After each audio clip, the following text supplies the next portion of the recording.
Right, let's bring in our panelists, former Republican strategist Joe Moreno, as well as former New York Senator David Carlucci. Hello to you both. Great to have you on. Joe, let's start with you and this point around legality. As we were just hearing there, the president was asked about it, the threats he's made potentially breaking international law. What do you think difference that makes to him and to the standing of the US, if any? Hey, Lewis. I don't like how flippantly he speaks about this sort of thing, and I would never want to sound like that myself. But the fact is that targeting an enemy's infrastructure, whether it's water treatment plants, whether it's power plants, whether it's bridges, that's what happens in war. It's ugly, it's awful, but that's what happened. What's what we did in Germany in the 40s. It's what NATO did in Yugoslavia in 1999. So we should absolutely do all we can to minimize collateral damage. But I would suggest that people educate themselves before using legal terms like war crimes. There's a very specific meaning to that, and it is not what President Trump is doing here. Okay. Joe, just to follow up. Go ahead, Louis. Sorry. Go on, Sumi.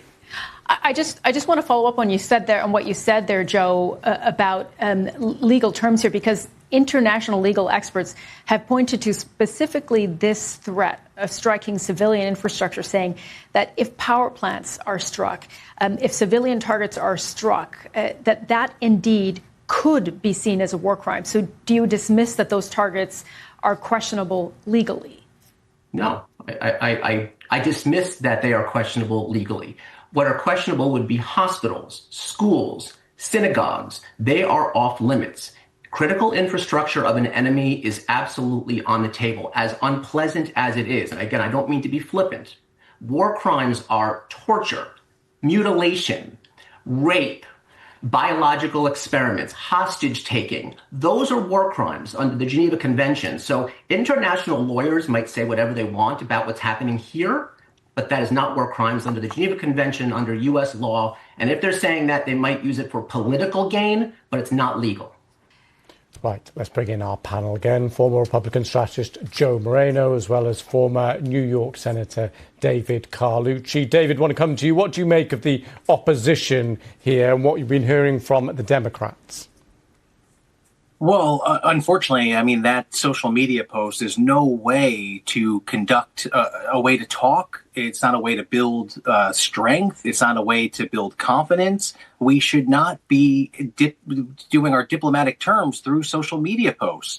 This is not showing control. It's showing outrage. It's showing that we're out of control. And this is the problem, that we have Donald Trump that any time a day he's shooting off these tweets or truths, whatever you want to call it, and there's no discipline.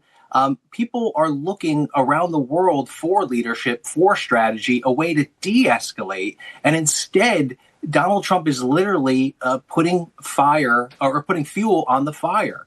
And that's why we're asking, look, we need Congress involved. We need to make sure that the people's house, the people that voted for these representatives, have a voice and can make sure that we have some guardrails, that we can have an exit strategy, that we don't leave the Middle East more chaotic than it was before the Iran war started.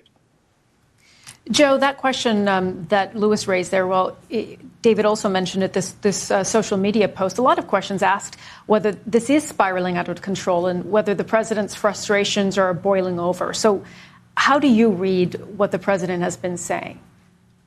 Sumi, I'll agree with David as far as foreign policy via tweet or truth. I think that's absurd.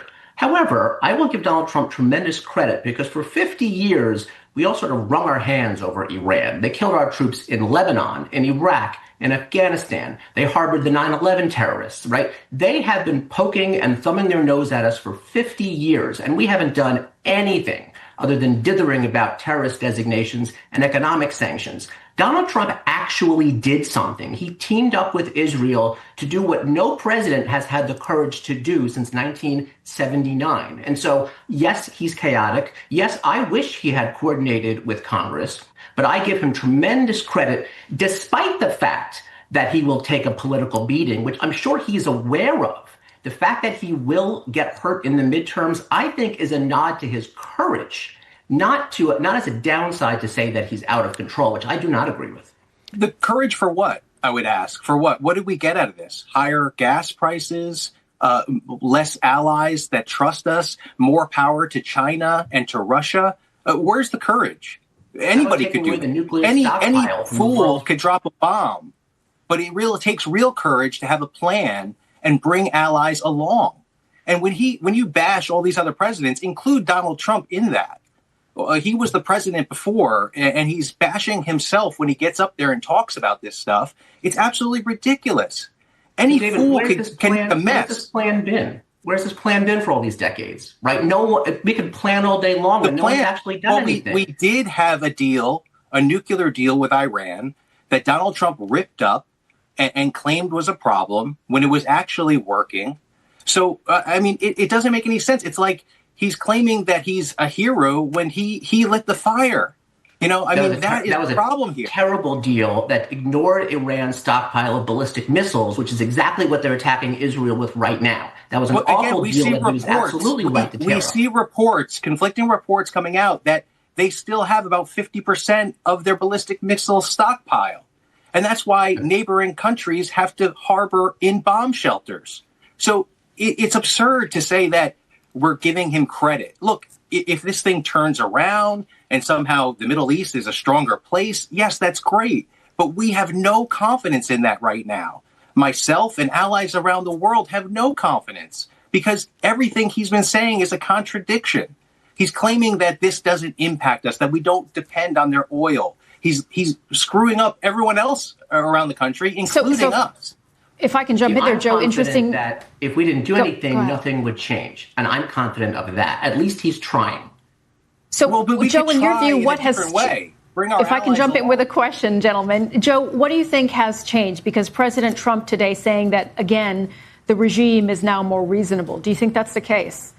I think the regime knows that finally, after 5 decades, they'll actually face some retaliation for their years and years of backing terrorist groups, right, with no consequence. We were getting bombed in Iraq when I was there, and we would never touch Iran. It was always hands off for some reason. Finally, Donald Trump stepped up and said, we're not putting up with this anymore.